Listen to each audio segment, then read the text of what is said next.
saya mengerti perangai Pak Prabowo. Saya mengerti perangai Jokowi. Dua-duanya punya persediaan energi otoritarian.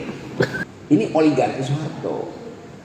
Oligarki SBY hanya mengembalikan 27%. Jadi oligarki SBY lebih buruk dari oligarki Soeharto. Sekarang oligarki Jokowi hanya mengembalikan 6% dari yang dieksploitasi.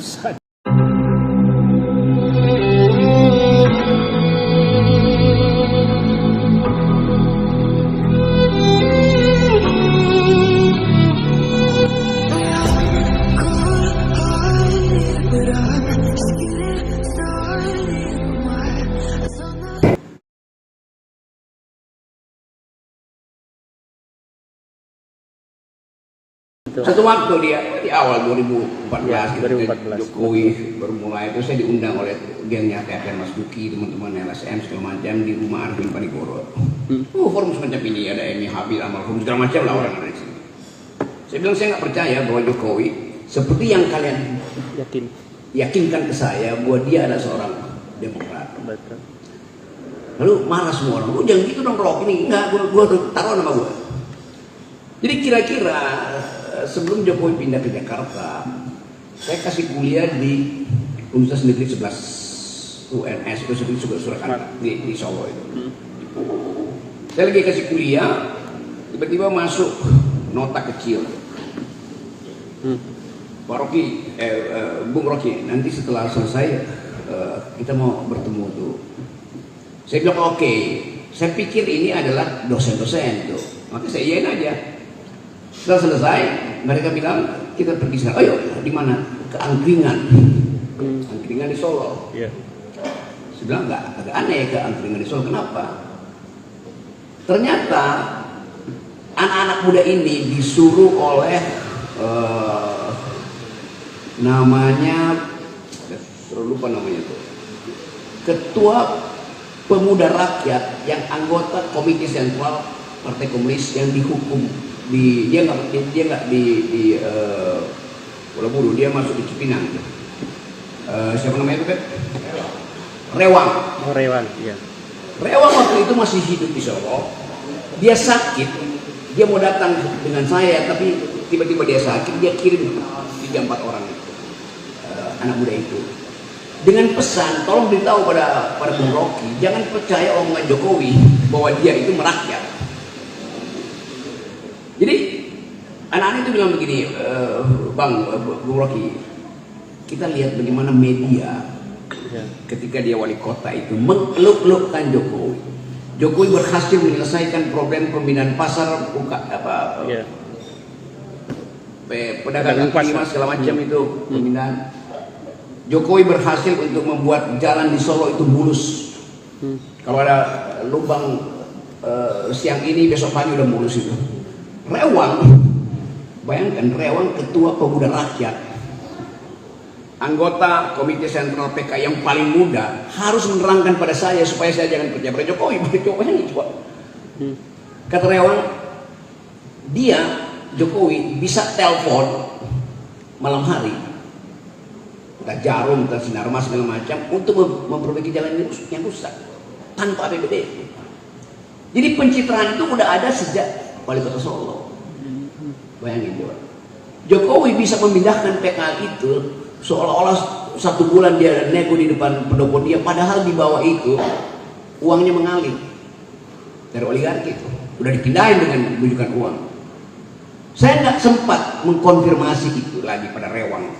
Karena beberapa bulan kemudian Rewang meninggal. Tetapi saya bisa dapat keyakinan awal kenapa seorang pemimpin rakyat sekali berrewang itu mesti mengingatkan saya pada Jokowi itu bukan pro rakyat. Kan itu pesannya kan. Jadi dari awal saya punya semacam intuisi bahwa ini orang ini diselundupkan demi apapun nanti dipelajari oleh sejarah. Dan permainan pencitraan itu tiba sampai di Jakarta.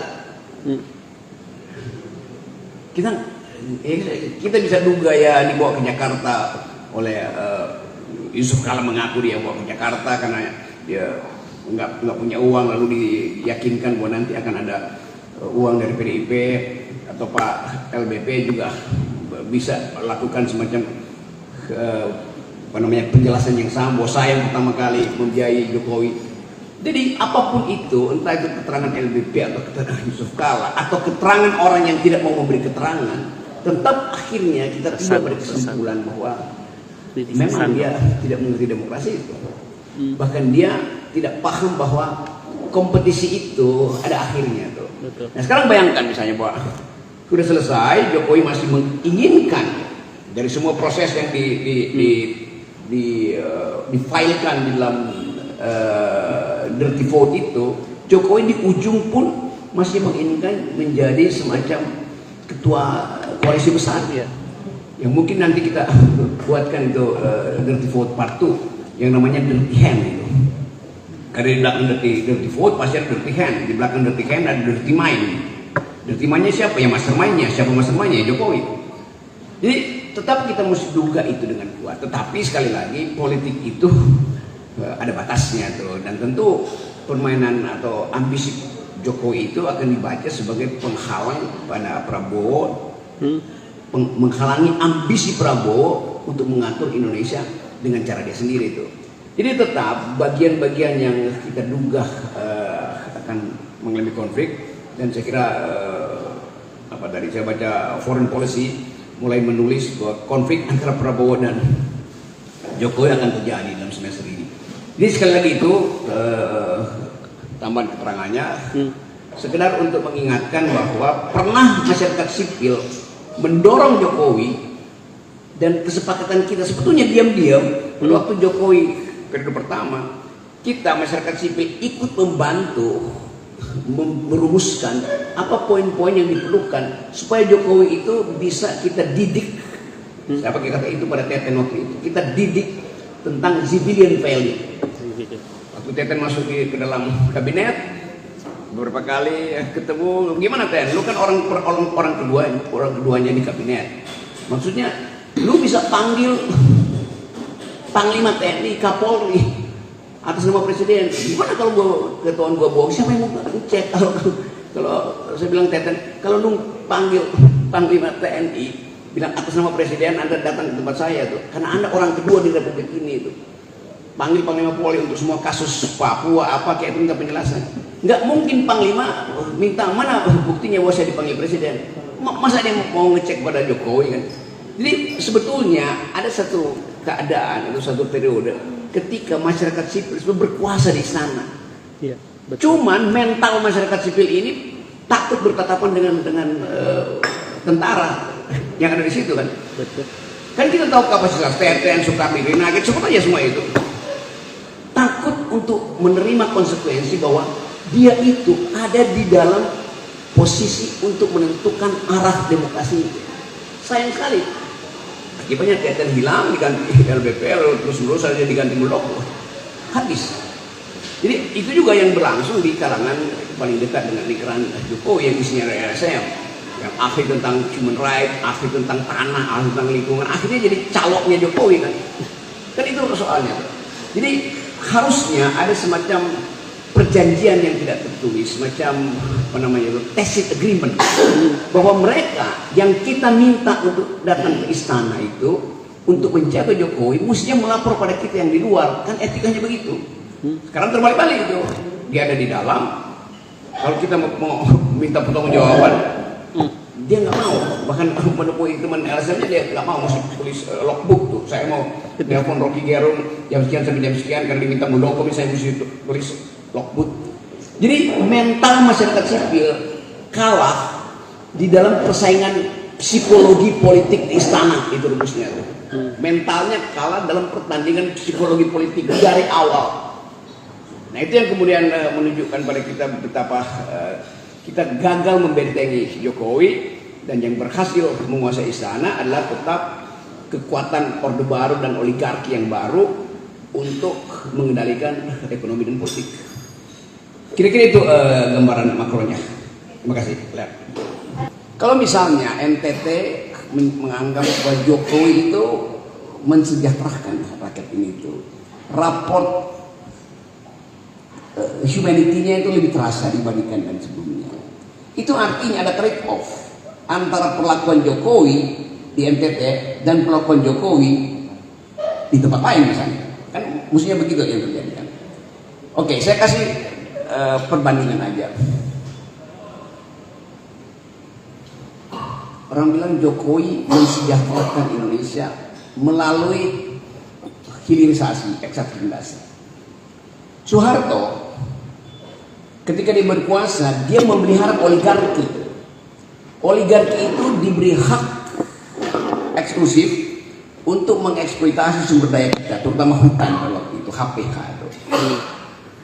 Tetapi Soeharto memastikan 35% dari hasil eksploitasi itu, oligarki boleh eksploitasi, tapi 35% kembali ke NTT dalam bentuk pertanian, peternakan,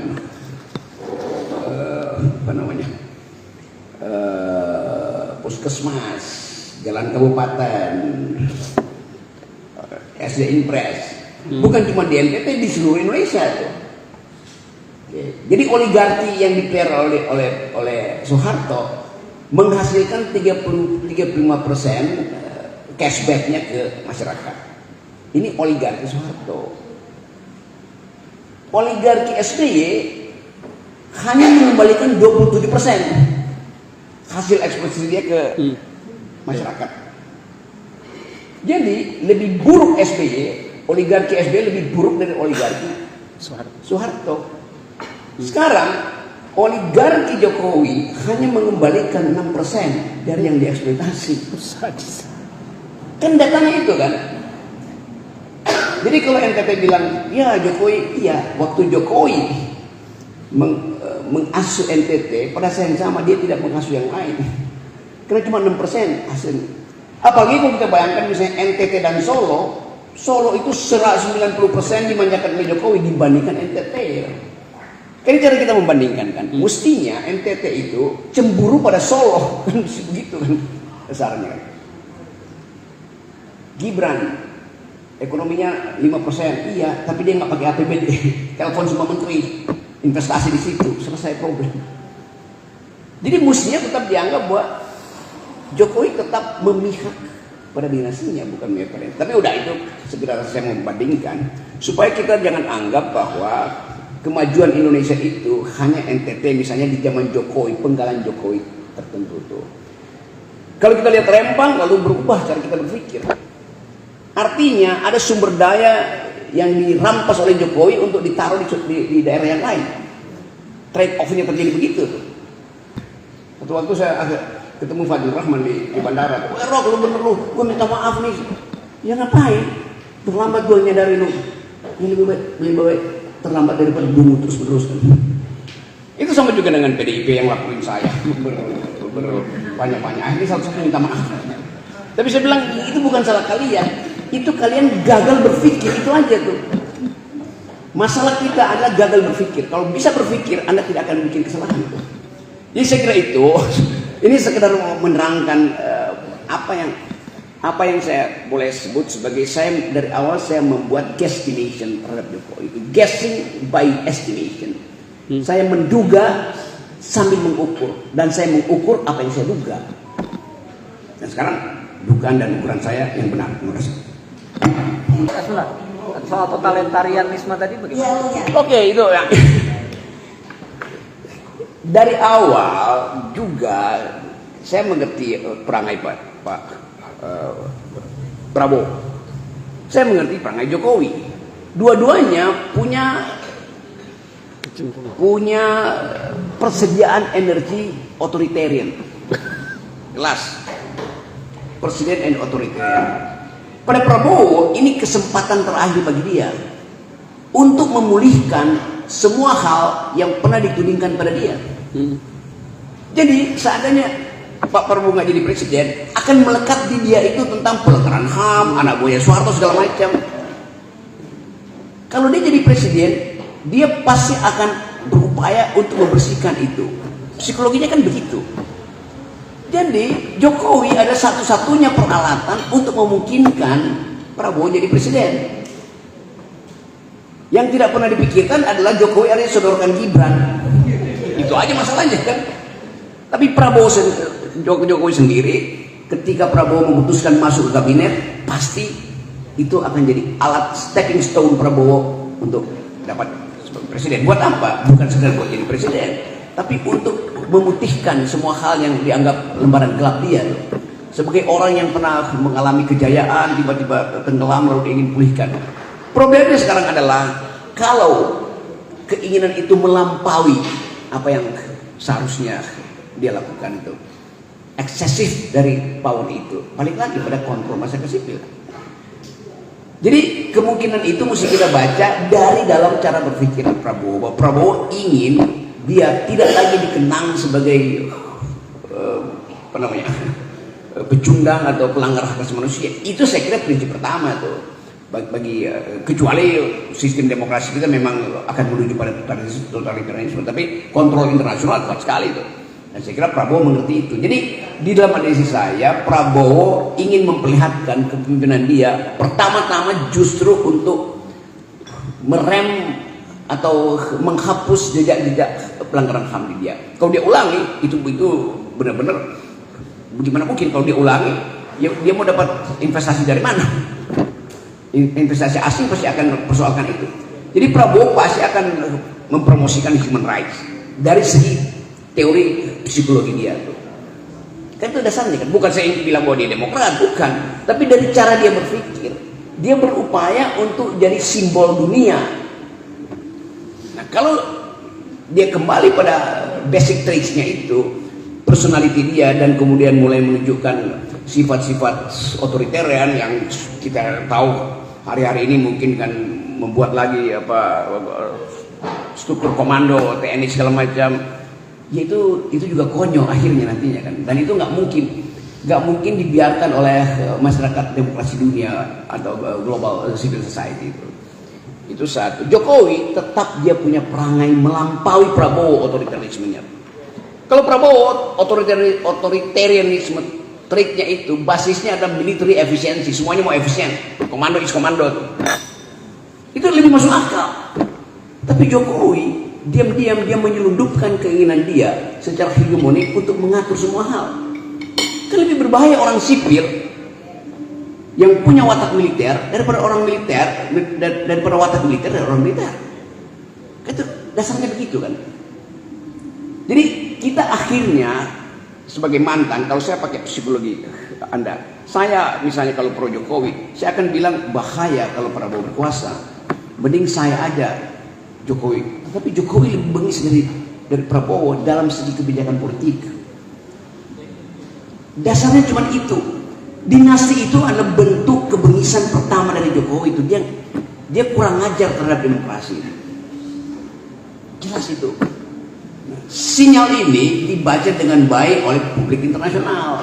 Nah karena itu publik internasional menganggap silahkan Prabowo maju, tapi kalau program Jokowi masih akan Anda teruskan, kami akan keluar dari Indonesia. Itu dasarnya begitu, cuma itu dasarnya tuh. Walaupun dalam langkah berikutnya tentu mereka juga akan mengevaluasi apakah APBN akan diboroskan oleh Prabowo untuk hal-hal yang konsumtif seperti makan siang gratis. Itu soalnya. Yang kita bisa baca hari ini adalah Prabowo pasti tidak akan menghendaki anggaran yang terbatas itu dipakai untuk IKN. Karena itu adalah proyek Jokowi. Lebih baik dia pakai untuk makan gratis yang dia akan diingat oleh publik dengan konsekuensi APBN bolong. Kan itu soalnya. Jadi sekali lagi persaingan dan perselisihan itu akan terjadi. Sudrajat Juwandono yang adalah iparnya Prabowo jelas-jelas bilang kami memilih makan siang gratis dan bukan IKN. Itu kan udah menghina Jokowi kan.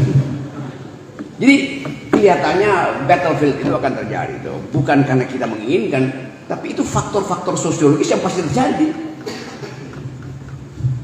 Tapi kalau kita bicara itu lalu dianggap si Rocky Gerung dan gengnya itu selalu bikin imajinasi doang tuh. Ya memang imajinasi itu yang menyebabkan kita bisa berpikir ke depan kan. Kalau saya terangkan itu lalu orang bilang ya nggak mungkin ada orang percaya, tapi kemudian terjadi itu. Dalam psikologi namanya Cassandra syndrome. Cassandra itu dewi di dalam mitologi Yunani yang diberi kemampuan untuk fortune teller, untuk melihat masa depan. Tapi sekaligus dia dikutuk bahwa semua yang Anda lihat di masa depan tidak akan dipercaya orang.